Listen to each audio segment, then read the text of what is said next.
So where are we? It's 2020. It's February. How did that happen? How did that happen? So I know that we all are setting our intentions. We all are trying to live into whatever that vision, right? This is the theme that Ken and I have been working with for the past 2 months, is Vision 2020. The vision that has been calling us forward. The vision that we are stepping into for this year and for ourselves. So where are you in that? Because we're a month into that process. And I don't know about you, but I'm already starting to feel what Howard Thurman would call the wear and tear of the journey. Right? I'm starting to feel a little bit of that energy that's like, oh, wait, what? What did I say I was going to step into this year? What am I doing? What was that again? So this idea of living with nothing and no one against you, and this idea, as Jackie's saying so beautifully, about how we continually somehow feel as if we've forgotten that. Or we think there's something against us. We think that there are obstacles to our showing up in the world. We think there's obstacles to us living into the vision that is calling us forward, always calling us forward. And what I've become really aware of is that there's almost like a flashpoint within me, right? There's a flashpoint within me where I shift off of my center. So I may be feeling like this, right? I may be feeling all peace, love, and understanding. I got the groove. I got everything going on. I'm feeling on top of everything that I'm doing. And unbelievably, in a heartbeat, I'm this. In a heartbeat. Something happens. I experience something, and it takes over my entire system.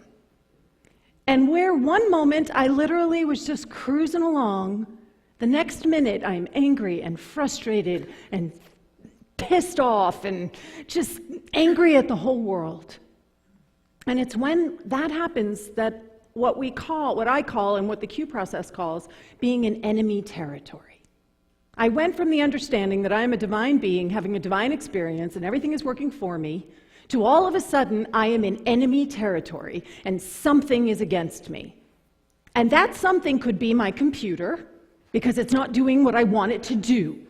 That something could be DoorDash, where I ordered a delicious Mexican meal, and when it actually showed up at my door, it was Chinese food. And 2 hours later, my Mexican food showed up.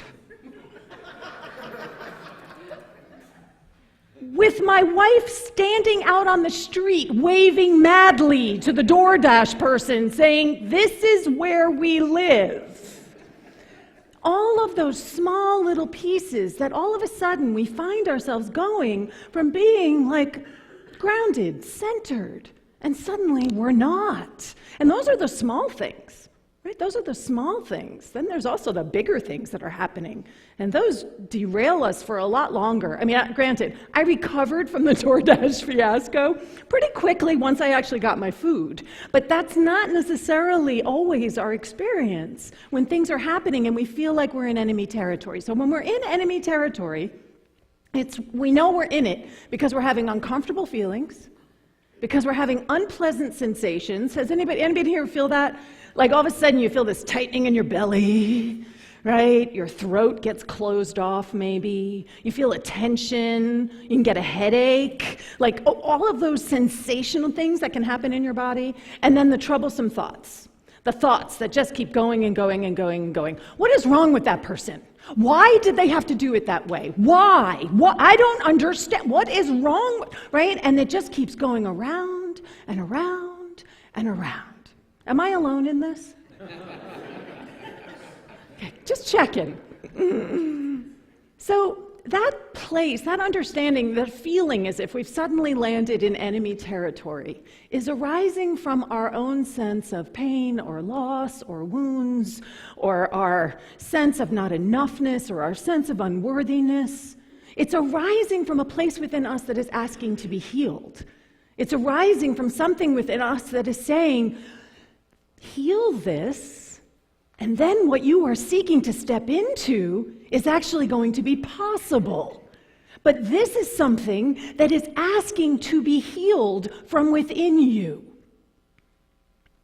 So we all have strategies and coping mechanisms that we have in place for enemy territory, because most of us don't walk around being reactive around every single thing that's happening, even though sometimes we want to, right? We actually don't. We have coping mechanisms that allow us to navigate life's aggravations. And Debbie Ford talks about this in one of her books, Dark Side of the Light Chasers, which is a book that I've taught here. She talks about how those places, those trigger points within us, those wounds within us, that if you think of them as sort of an outlet within you, you've kind of got it contained, you're not spewing all over the place, but there's a point of entry for that wounding. There's a place where that wounding can be touched again.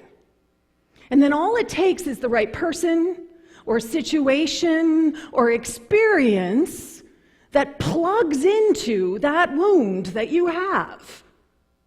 And all of a sudden, that's it. You are gone. Your whole system gets hijacked, right? And it happens, it's a physiological experience that you're having. So endorphins are released, chemicals are released, the amygdala gets activated. So it's all happening in nanoseconds. You are no longer grounded and centered and in that space of understanding the truth of who you are. And from that place, how we show up in that is we blame, and we're angry, and we judge. Think of the things that we say we're in that place. What is wrong with that person? They should know better than this. They should be doing it this other way. What are they, stupid? Are they crazy? Right there, we got blame, anger, judgment, resistance. I'm not going to do it that way. What are they, crazy? My way is 100 times better. I know how to do this. And if they would just listen to me, the whole world would work so well. And the withdrawal? This isn't on me. I'm out of here. No, not on my, this is not part of my world. Efforting, if I just try a little harder, maybe I can fix this. If I send one more email, this time in all caps, maybe someone will understand just how stupid they are being. And then all of it is about justifying. Justifying the fact that I am right and they are wrong. Justifying the fact that they are somehow out to get me. I can't tell you the number of times I have actually felt that my iPhone is out to get me. Right? That it's there, and I begin to take it personally. And these are, again, I'm talking about small things. I'm not talking about the big things. I'm talking about the small things. And the small things are the window. The small things are the gift. Because the small things are not, we call it don't work with a tissue issue. Right? The small things are the way that we can get in and actually see what's actually happening underneath. What's going on that is making us reactive rather than responsive? What is it that is supercharging us so we're overloading ourselves so that we're not able to come at it from a place? I've had people say things to me. I'm a minister. People say things to me all the time. And sometimes they say the darndest things. And when they say things to me, 90% of the time, it just sort of like slides off of me because there's no outlet. There's no place for them to plug in. And that other 10%, somebody says something and it plugs right into my own sense of insecurity. It plugs right into my own sense of wounding. It plugs into my own sense of unworthiness. It plugs into all the things that I am desperately hoping that nobody can see that I actually am. All the things I'm trying to hide. And that's when I become reactive, because it's a signal. It's my divine self telling me, pay attention so you can heal this. Pay attention so that you can move past this, so that you can close up that socket, that outlet within yourself, so that there is, again, nothing for that thing to catch on to link into. Until you make the unconscious conscious, it will direct your life, and you will call it fate. Right? I love this quote. This is so what we teach in Unity. This idea that we are the architects of our own experience. We are the ones who are creating the life that we are living. But if we aren't willing to make the unconscious something, if we're not willing to wake up, that's another way of saying it. If we're not willing to become self-aware, if we're not willing to look at our own stuff and really own it, own the uncomfortable stuff, own the stuff that we wish we didn't have, our anger, my bossiness, right? Own it and say, yes, this is part of who I am. If we're not able to actually do that, then it is actually going to run your life. And you're going to think that the world is making it happen, that the world is against you. Fate has done this to you. So the shadow. Carl Jung, there's lots of definitions for the shadow. For our purposes, what we're talking about is what you disown about yourself. The parts of yourself that you've said, nope, I am not that, because it's too scary, it's too big, it's too, ooh. I don't want to see the truth of myself in all of my bossiness and anger and annoyance and all those things. My capacity to be mean, my capacity to be small-minded and petty. I don't want to be that. My capacity to be stupid, right? I don't want to see that. My capacity to be incompetent. I don't want to see that. And when we have these parts of ourselves that we've disowned, if you think of them like beach balls in a pool, and you're trying to keep the beach balls under the surface, and you're trying to shove them down underneath the level, and they just won't stay down, will they?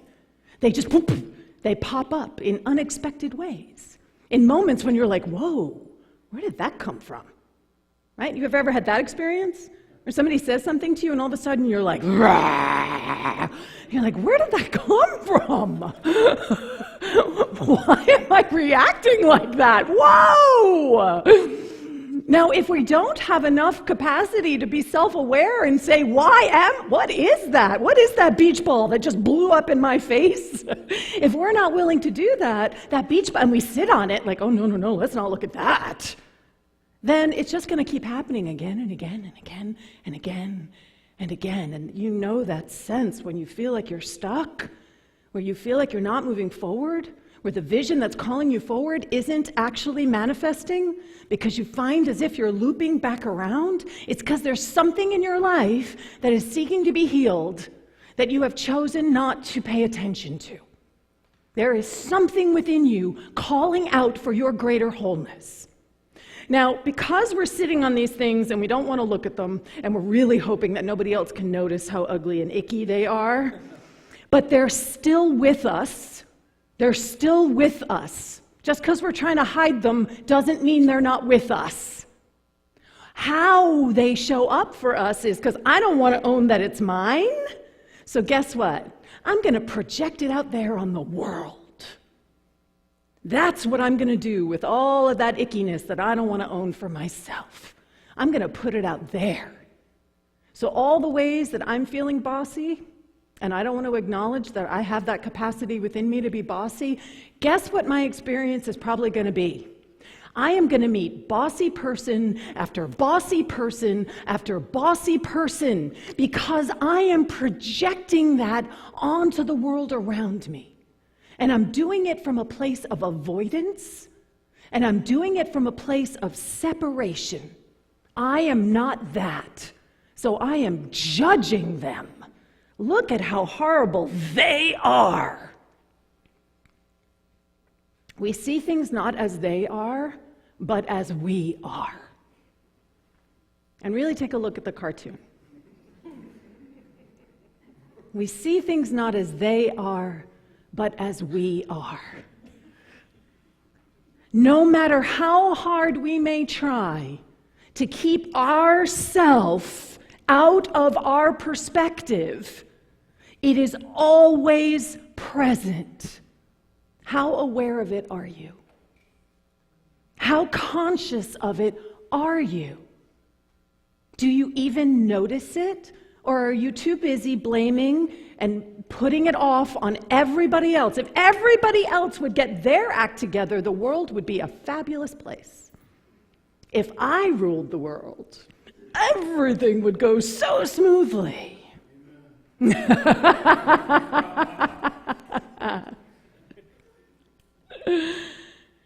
So the process that I'm inviting all of us into is really a process of wholeness. It's a willingness to look at the parts of ourselves that we have shoved off to the side, to take those parts of ourselves that are fabulous gifts, really. So my bossiness, which I own, people tell me I'm bossy, and I can honestly look at them and go, yep, I am bossy. But because I have owned my bossiness, I'm also able to temper it. I'm able to be conscious of it, to actually use it. So that part of my leadership ability is my ability to take the energy and not use it to boss people around, but to use it to be present and to persuade and to be articulate and to convince, all of which are powerful tools to have. Now, if I am so busy trying not to be bossy, then I'm also not accessing all those other aspects that go along with it. Nothing is just one thing. Everything is multifaceted. So who are you not? You're spending remember those beach balls? Remember the beach balls? Oh, and I love this too. Everything that irritates us in others can lead us to an understanding of ourselves. This is the basis of the Q process. That what is going on out there that is irritating you, that is annoying you, that is frustrating you, that you can use that to do some of the deepest, most powerful healing work imaginable. There's three phases to the Q process. So the first process is the things outside of you that are the enemy. And then the second week, we move to the way that you are your own enemy. And then the third week, we move to how our past is our enemy and how we carry what happened from before into our now. So all of this, because those beach balls, right? There is beach balls, right? All that energy that it takes to try to pretend that we're not something. All that energy that we spend trying to keep those parts of ourselves from being seen. And you know what's so funny? The irony is that we are trying to hide something from ourselves and we think we're hiding it from the world. But guess what?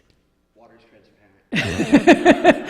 Everybody can see those beach balls. Everybody else can see those beach balls. You're not actually hiding from anybody except yourself. The only person, because everyone else has a 360-degree view of you. You're the person who doesn't have a 360-degree view of you. I turn around and my shadow is still there. And I keep turning and my shadow still keeps moving just out of my eyesight, just out of my range. The only way I can catch my shadow is through the mirror, which is you, which is the world. That is how I'm able to see the parts of myself that so desperately want to come home, that so desperately want to be integrated. Those parts of you that feel separate and outside, that feel lonely and cut off, that feel ugly and horrid and sick and small. That's not the truth of who you are. It's not the truth of who you are. So all of these beach balls that you're so busy trying to mask over all they want to do? What if you took your attention away from trying to cover all that up? And what if you took all that energy and focused on who you have come here to be? Not who you have come here to not be, but who you've come here to be. Can you imagine if you free yourself? There is a freedom to this work that I can't even begin to explain to you, because you're unlocking the divine potential within yourself. And you are saying yes to compassion and wholeness. Because how can I possibly show up compassionately for the world around me if I'm not showing up compassionately for myself? If I can't hold the parts of me that are angry and small and petty and mean, well, how on earth am I going to have compassion for someone else? So in the cue process, we call it falling off your cue card, which means we become human. We actually have a human experience. We fall off our cue card. And in that process, you get stuck there, and you start to think that when you've fallen off your cue card, that's who you really are. That you are that small, that you are that powerless, that you start to think that that's the truth of who you are, and it's not. The process invites you to get back on your cue card. Who have you come here to be? And I don't know about you, but I came here to be love. I came here to be vision. I came here to be zeal. I came here to be energy and power and presence and compassion. That's who I've come here to be. And in those moments when I fall off my cue card, I get reactive. My system gets hijacked by some wounding that's inside of me. It's an invitation to heal that wound so that I can show up again. I can choose anew. Ken talked about the wave and the particle. So the Q effect means the quantum effect. And the Q effect has to do with this idea at the base of the base that we are both the wave and the particle. That we are the particle, the moment in time that is solidified, and we are the wave. We are the infinite potential that is always seeking a greater expression of itself. And so the process invites us to take those moments that we have solidified around and turn them back into the wave. Turn them back into infinite potential. And unleash the truth of who we actually are. So everybody just take a moment, take a breath, and I want you to just sit with what your life would be like with nothing and no one against you. Just breathe into that for a moment. Nothing and no one is against you. What do you feel? You can call it out. Powerful. Relaxed. Free. Peaceful. Peace. Courageous. What was that? Confident. This is who you are. This is the truth of who you are. So the invitation is to step into the work that will heal that wounded spot that somehow doesn't remember who we are. And when we move from this place of the peace and the confidence and the power, when we move from that space, our experience of the world is transformed. And we are transformed through the process. We get to literally carry the world in the palm of our hands. We are that powerful. That the world is, what do they say, the world is my oyster? The world is right here for us in all of its magnificence. All of it is ours. So I'm going to invite Jackie on up here, and I'm going to have her solidify this understanding of the world. Really sit with that. the world in the palm of your hand.